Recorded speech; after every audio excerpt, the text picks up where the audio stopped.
नमस्कार साथियों, शुरू करते हैं आज का एक नया टॉपिक और बढ़ते हैं आज के एक नए टॉपिक के साथ जो बहुत इम्पोर्टेंट है। काफ़ी सारे क्वेश्चंस, मोस्ट इम्पोर्टेंट क्वेश्चंस इनमें से पूछे जाते हैं।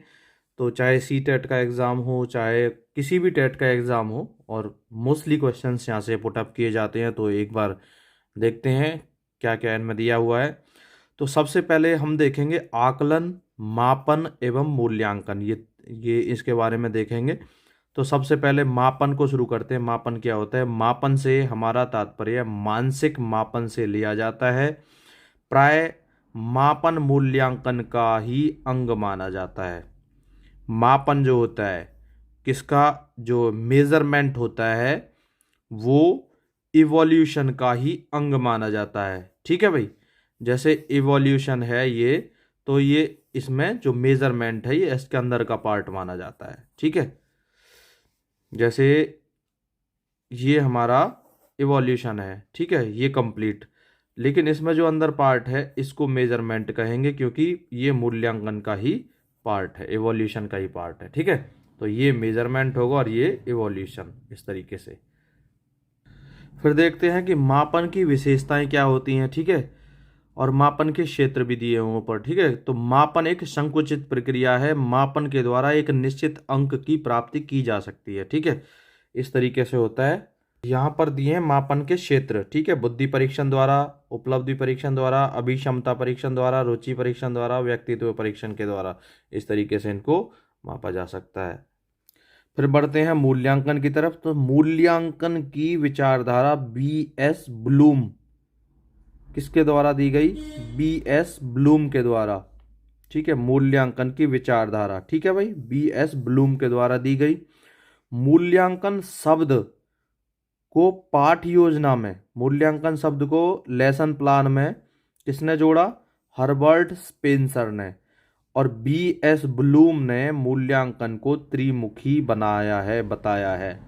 तो ये क्वेश्चन यहाँ से पुटअप किए जा सकते हैं कि मूल्यांकन की विचारधारा किसने दी? ब्लूम ने।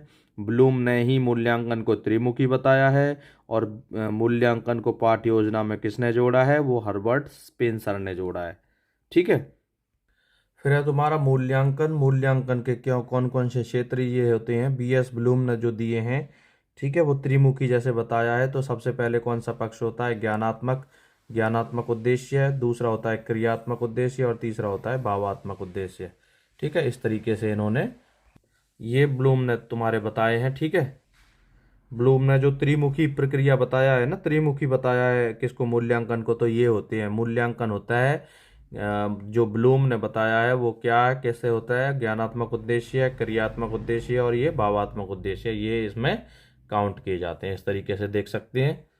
फिर है तुम्हारा अध्यापन, अधिगम प्रक्रिया और मूल्यांकन। शैक्षिक प्रक्रिया के तीन मुख्य बिंदु होते हैं: उद्देश्य, अधिगम, अधिगम अनुभव, और ये क्रियाएं, और विद्यार्थी का मूल्य निर्धारण। ठीक है,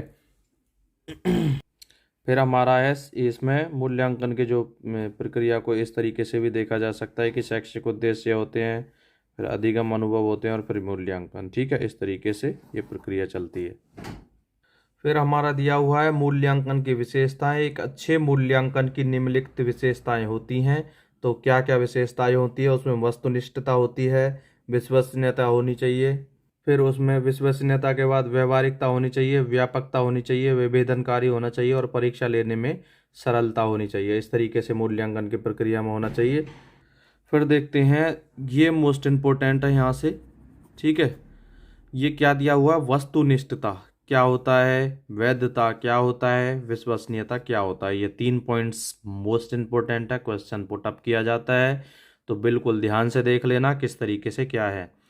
ठीक है, कोई भी परीक्षा वस्तुनिष्ठ या वैयक्तिक, ठीक है, तब कहलाती है जब प्रश्नों के विभिन्न उत्तर नहीं बल्कि एक ही उत्तर होगा। इस प्रकार की परीक्षा वैध होगी।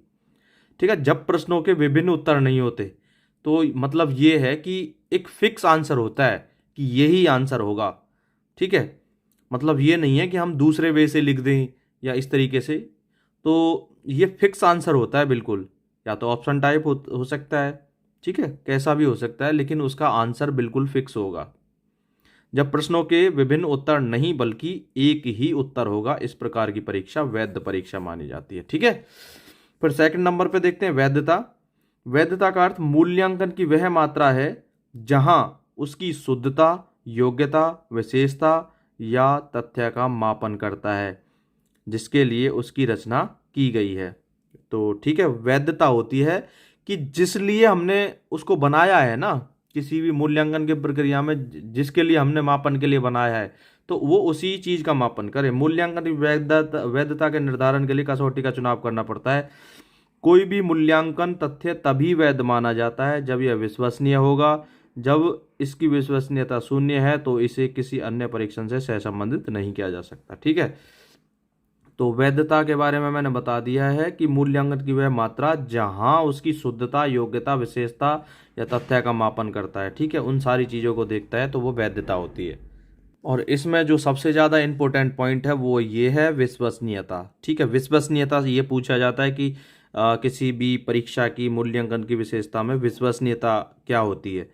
ठीक है, कोई भी परीक्षा विश्वसनीय तभी कही जा सकती है जबकि बार बार उत्तर पुस्तिका की जांच करने पर भी अंकों में अंतर नहीं आए। तो इसका मतलब है कि भाई जैसे एक पेपर किसी ने मार्क किया, किसी टीचर ने, ठीक है, उसमें मान लो 20 नंबर आए बच्चे के, 50 में से, 20 में से, 40 में से, जितने में से भी, ठीक है, और किसी दूसरे टीचर को वो दे दिया तब भी सेम ही मार्क्स आए, तीसरे टीचर से चेक करा लिया तब भी सेम मार्क्स आए, चौथे टीचर से करा लिया तब भी सेम मार्क्स आए। अगर बिल्कुल बार बार चेक करने पर, उत्तर पुस्तिका को चेक करने पर बार बार वही सेम मार्क्स आए, मार्क्स में, अंकों में किसी तरीके का कोई बदलाव ना हो, तो ये परीक्षा विश्वसनीय मानी जाएगी। अगर उसमें डिफरेंस आ रहा है तो भाई वो उसको फिर विश्वसनीय नहीं माना जाएगा। ठीक है, बस यही चीज़ है। तो यहाँ कहा भी गया है कि एक छात्र की उत्तर पुस्तिका को जितने भी परीक्षकों से जांच करवाई जाए तो अंक समान ही प्राप्त होने चाहिए, प्राप्त हो। ठीक है, तो इसकी विशेषताएं और ये भी हैं मूल्यांकन की व्यवहारिकता व उपयोगिता, लेकिन इतना खास जरूरी नहीं है।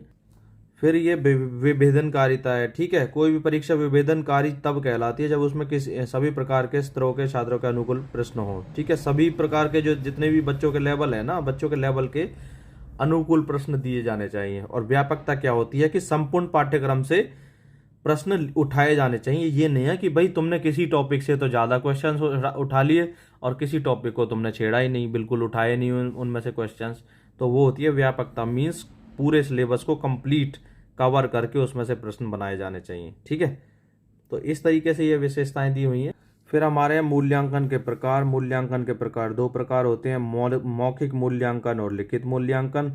मौखिक मूल्यांकन में हम देखें ऐसा मूल्यांकन जिसमें प्रत्यक्ष रूप से व्यक्ति के समक्ष उपस्थित होकर मौखिक प्रश्न पूछते हैं, उसे मौखिक मूल्यांकन कहा जाता है। लिखित मूल्यांकन ऐसा मूल्यांकन जिसमें लिखित प्रश्न देकर व्यक्ति का मूल्यांकन किया जाता है, लिखित मूल्यांकन कहलाता है।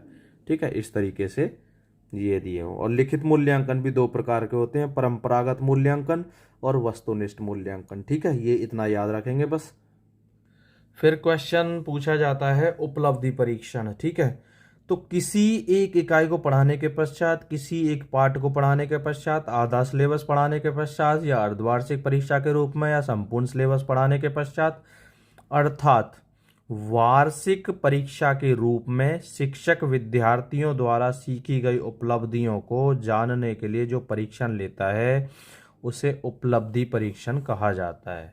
ठीक है, ये है वार्षिक परीक्षा के रूप में शिक्षक विद्यार्थियों द्वारा सीखी गई उपलब्धियों को जानने के लिए जो परीक्षण लेता है उसे उपलब्धि परीक्षण कहते हैं। ठीक है भाई। फिर तुम्हारा दिया है उपलब्धि परीक्षण मुख्य रूप से दो प्रकार से किए जा सकते हैं, दिए जा सकते हैं। तो ये होते हैं प्रमापीकृत उपलब्धि परीक्षण, में बता रहा हूँ, जो वर्ष के अंत में जो विद्यार्थियों द्वारा सीखी गई उपलब्धियों को जानने के लिए किए जाते हैं। तो ये होते हैं दो प्रकार के, प्रमापीकृत होता है पहला, दूसरा अप्रमापीकृत परीक्षण। ठीक है, प्रमापीकृत क्या होते हैं? इनका निर्माण मनोवैज्ञानिकों द्वारा किया जाता है, इनकी वैधता व विश्वसनीयता सुनिश्चित होती है, जैसे टर्मन का बुद्धि लब्धि परीक्षण, पीटर व सैलोवे का संज्ञानात्मक बुद्धि परीक्षण। ठीक है भाई, मनोवैज्ञानिकों द्वारा किया जाता है और इनकी वैधता व विश्वसनीयता जो होती है उनकी सुनिश्चित होती है। अप्रमाणीकृत में क्या होता है, जब किसी भी परीक्षण का निर्माण शिक्षक द्वारा अपनी आवश्यकता के अनुसार किया जाता है, ये होता है तुम्हारा शिक्षक के द्वारा जो किया जाता है वो अप्रमाणीकृत होता है। ठीक है, इंपॉर्टेंट है भाई, क्वेश्चन यहाँ से पुटअप किया जाता है। प्रमापीकृत परीक्षण के बारे में पूछ लिया जाता है, ये मनोवैज्ञानिकों द्वारा किए जाते हैं। ठीक है, और अप्रमापीकृत ये शिक्षक द्वारा अपनी आवश्यकताओं के अनुसार क्या उन्हें परीक्षण में क्या परिवर्तन करना है, क्या करना है, ठीक है, वो शिक्षक अपनी आवश्यकता के अनुसार करता है। तो ये होते हैं अप्रमापीकृत परीक्षण। फिर है जी तुम्हारा मूल्यांकन की प्रविधियां या उपकरण। मूल्यांकन की प्रविधियां उपकरण दो प्रकार की होती हैं, ये मैंने तुम्हें अभी बताया है। प्रमापीकृत होते हैं और कुछ अप्रमापीकृत होते हैं। ठीक है, अप्रमापीकृत किए जाते हैं टीचर द्वारा, ठीक है, और ये प्रमापीकृत किए जाते हैं मनोवैज्ञानिकों के द्वारा। ठीक है, तो प्रमापीकृत में कौन कौन से होते हैं, ये जो मनोवैज्ञानिक करते हैं। देखो मनोवैज्ञानिकों वाले इधर दिए हुए हैं, देखो बुद्धि परीक्षण किसने किया, मनोवैज्ञानिकों ने। व्यक्तित्व परीक्षण मनोवैज्ञानिकों द्वारा। निष्पत्ति या उपलब्धि परीक्षण मनोवैज्ञानिक करते हैं। रुचि परीक्षण मनोवैज्ञानिक करते हैं। अभिरुचि परीक्षण ये मनोवैज्ञानिक करते हैं। मतलब ये है कि जो मनोविज्ञान से रिलेटेड हैं, जो मनोवैज्ञानिक ने किए हैं, वो सारे प्रमापीकृत में आएंगे, और जो सारे अप्रमापीकृत में वो आएंगे जो टीचर खुद बना रहा है। तो ये क्या है, प्रश्नावली खुद बना रहा है टीचर, अभिवृत्ति मापन, साक्षात्कार पद्धति, निरीक्षण पद्धति, व्यक्ति इतिहास पद्धति, ये सब किस में आते हैं, अप्रमापीकृत में। तो इनको टीचर खुद असेसमेंट के लिए तैयार करता है और ये मनोवैज्ञानिकों द्वारा तैयार किए जाते हैं। ठीक है, फिर नेक्स्ट दिया है निष्पत्ति या उपलब्धि परीक्षण क्या होते हैं। निष्पत्ति या उपलब्धि परीक्षण एक ही बात है, पढ़ाए जाने वाले विषय में बालक की योग्यता व उसकी कार्यकुशलता तथा क्षमता का मापन करना ही निष्पत्ति परीक्षण कहलाता है। ये होते हैं निबंधात्मक, लघुत्तरात्मक, वस्तुनिष्ठ प्रश्न। ठीक है, यहाँ हमारा ये टॉपिक मोस्टली चीज़ें हमने कवर कर ली हैं, लेकिन मोस्ट इम्पोर्टेंट यहाँ से ये चीज़ें हैं। फिर देखेंगे मूल्यांकन और मापन में डिफरेंस, एवोल्यूशन और मेजरमेंट में। ठीक है, मूल्यांकन के क्षेत्र अत्यंत व्यापक हैं, मीन्स ब्रॉड टर्म है ये। ठीक है, लंबा चौड़ा है, लेकिन मापन का क्षेत्र सीमित होता है। ठीक है, तभी कहा जाता है कि मूल्यांकन के अंदर ही मापन को काउंट किया जाता है। ठीक है, छात्र के संपूर्ण व्यक्तित्व के संबंध में मूल्यांकन करता है। मापन व्यवहार के कुछ एक आयामों का ही प्रतीक है। ठीक है, मूल्यांकन के लिए अधिक समय, श्रम, साधन, धन की आवश्यकता पड़ती है। एक साध्य है, तो ये याद रखेंगे, ये क्या है, एक साध्य है। मूल्यांकन के लिए अधिक समय, श्रम, धन और ये साधन की आवश्यकता नहीं पड़ती, इसलिए ये एक साधन है। ठीक है, पूछा जा सकता है कि मापन क्या है, एक साधन है, साध्य है, क्या है, तो मापन है एक साधन और मूल्यांकन क्या है, एक साध्य है। फिर क्या है, इससे संख्यात्मक, मूल्यांकन में क्या होता है, संख्यात्मक और वर्णनात्मक व्याख्या की जा सकती है, लेकिन मूल्यांकन में क्या होता है, मापन में क्या होता है, इससे केवल संख्यात्मक, इसमें मार्क्स दिए जाते हैं, ग्रेड्स का कोई महत्व नहीं दिया जाता मापन में। ठीक है, यह अनवरत या निरंतर, तभी तो कहा जाता है कंटिन्यूअस एंड कॉम्प्रीहेंसिव एवोल्यूशन, आज के टाइम में जो चल रहा है प्रक्रिया। लेकिन मापन में क्या है, सामयिक जांच हेतु प्रयुक्त की जाती है, समय निश्चित होता है इसमें, 2 घंटे 3 घंटे का जो पेपर होता है बस फिक्स, वो उसी के आधार पर मार्क्स दे दिए जाते हैं। फिर क्या है तुम्हारा, मूल्यांकन के द्वारा साक्ष्यों के निष्कर्ष निकाले जाते हैं और मापन के द्वारा साक्ष्यों को एकत्रित किया जाता है, साक्ष्यों का एकत्रित किया जाता है। ठीक है, फिर क्या दिया हुआ, राष्ट्रीय शिक्षा नीति 1986 में कहा गया कि सतत और व्यापक मूल्यांकन में मूल्यांकन के शैक्षिक व सह-शैक्षिक, ठीक है, शैक्षिक व सह-शैक्षिक दोनों पक्ष शामिल हों, व्यापकता, समग्रता और यह शिक्षा की संपूर्ण अवधि सतत के लिए हो। ठीक है, इस पर जोर देता है, सतत और व्यापक मूल्यांकन। ठीक है, जिसे कंटिन्यूअस एंड कॉम्प्रिहेंसिव एवोल्यूशन कहा जाता है। तो यहाँ से क्वेश्चंस पुटअप किए जाते हैं, कंटिन्यूअस एंड व्यापक, जो ये है कंटिन्यूअस एंड कॉम्प्रिहेंसिव एवोल्यूशन। ठीक है, अगर हम शॉर्ट में बात करें, CCE कहते हैं, कंटिन्यूअस एंड कॉम्प्रिहेंसिव एवोल्यूशन। 2 प्रकार की परीक्षाएं ली जाती हैं इसमें, प्रारंभिक या रचनात्मक या निर्माणात्मक परीक्षण, फॉर्मेटिव असेसमेंट, FA होते हैं फॉर्मेटिव टेस्ट, ठीक है, या असेसमेंट्स। इसमें क्या होता है, 40% सिलेबस होता है और 40% ही इसको बेस दिया जाता है, ठीक है। ठीक है, या तो इसमें मौखिक परीक्षा भी हो सकती है या जो भी प्रदर्शन के द्वारा मूल्यांकन किया जाता है। फिर दूसरे नंबर पे दिया है तुम्हारा योगात्मक परीक्षण, जिसे समेटिव टेस्ट कहते हैं, जो लास्ट में होता है। और इनके ग्रेड्स कुछ दिए हुए हैं, तो इनके ग्रेड्स ये दिए हुए हैं। CC का पैटर्न ये होता है कि परीक्षण और ये समय टाइम दिया है और ये अधिभार कितना परसेंटेज होता है। तो FA1, FA2 और SA1, ठीक है, ये मैं फॉर्मेटिव असेसमेंट 1, फॉर्मेटिव असेसमेंट 2 और ये सबमेटिव असेसमेंट। तो ये प्रक्रिया जो तीनों की है ये चलती है मार्च से लेकर के अक्टूबर तक, जिसमें FA1 को 10% बेस माना जाता है, 10% दिया जाता है। FA2 में भी 10% और SA1 में 30% ये प्राथमिकता दी जाती है और यहाँ तक ये 40% हो जाता है। तो क्वेश्चन ये भी पूछा जाता है कि FA जो होता है, ठीक है, उसको कितना अधिभार दिया जाता है, ठीक है, इसको दिया जाता है 40%, और जो ये लास्ट का है SA तो इसको 60% इस तरीके से दिया जाता है, ठीक है भाई। तो फिर क्या होता है तुम्हारा दूसरे नंबर पर ये आता है, फिर FA3 होता है, फिर FA4 होता है, फिर सबमेटिव असेसमेंट 2 होता है। ये अक्टूबर से मार्च तक चलती है। इसमें 10% FA3 के, 10% FA4 के और ये 30% होते हैं तुम्हारे SA2 के। तो इस तरीके से ये कंप्लीट कितना बन जाता है। इसको भी 50 बताया है, इसको भी 50 किया गया है, ठीक है, और इसको भी 50 किया गया है, ठीक है भाई। इस तरीके से दिया हुआ है, ये भी 50 का और ये भी 50 का, इस तरीके से इनको पार्ट्स में डिवाइड किया गया है। फिर तुम्हारा दिया है इसमें ग्रेडिंग सिस्टम। ग्रेडिंग सिस्टम तो क्या होता है, देखो अंक यहाँ ग्रेड दिए हैं और यहाँ की जो ग्रेडिंग्स बाद में दी जाती हैं कि कितने ग्रेड हैं, ठीक है। तो ये दिया है 91 से 100 के बीच में A1 ग्रेड दिया जाता है, ठीक है, जो 10 ग्रेडिंग पर होता है, ठीक है, 10 पॉइंट्स जब होते हैं। तो 81 से 90 A2 होता है जो 9 काउंट किया जाता है। 71 से 80 B1 होता है 8 पे। 61 से 70 होता है B2 7 पे, ठीक है। 51 से 60 C1 होता है और 41 से 50 C2 होता है और 33 से 40 D होता है और 21 से 32 E1 होता है और 20 एवं इससे कम 20 से कम और 20 से कम में तुम्हारा दिया जाता है E2, ठीक है। इस तरीके से इनको काउंट किया जाता है। फिर हमें देखना है निदानात्मक परीक्षण और उपचारात्मक परीक्षण आता है क्वेश्चन यहाँ से, मोस्ट इम्पोर्टेंट है ये दोनों पॉइंट्स। तो निदानात्मक परीक्षण क्या होते हैं, बालक को क्या सीखने में समस्या आ रही है, सीखने में कोई समस्या आ रही है बच्चे को, तो यह पता लगाने के लिए, यह पता लगाना ही क्या होता है, निदानात्मक परीक्षण होता है कि बच्चे को कहाँ समस्या आ रही है, किस टॉपिक में समस्या आ रही है और वो क्या समस्या आ रही है, यह पता लगाना ही क्या है, निदानात्मक परीक्षण, ठीक है। फिर तुम्हारा दूसरे नंबर पे उपचारात्मक परीक्षण।